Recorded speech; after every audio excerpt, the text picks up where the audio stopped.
What's happening in the marketplace is this notion that we have a dystopian view of where jobs are going to go.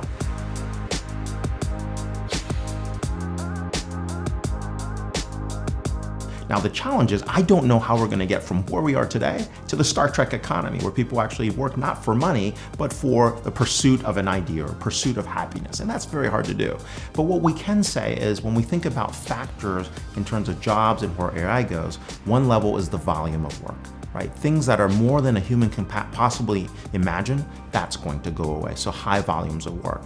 When we think about location, if things are location specific, like a plumber's job, that's not going to go away, because you're still going to have to be there to actually take care of construction, of plumbing, anything that's kind of a trade. Very few of those jobs will go away. If we think about what's happening in terms of the complexity of work, then that becomes very interesting. We have a U-shaped like curve where highly complex work is going away because computers can crunch that, and very, very simplified rote tasks are going away too. And so that's going to be interesting to see how that hollows out. And then there's also a notion of, in terms of the type of work, like if it is based on the ability to how many nodes you connect.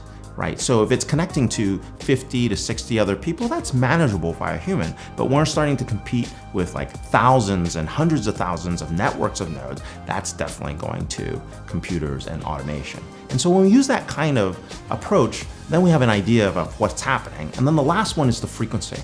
Highly repetitive actions are probably going to go to machines and robots. Things that are more craft and skilled and custom are going to be more on the human side.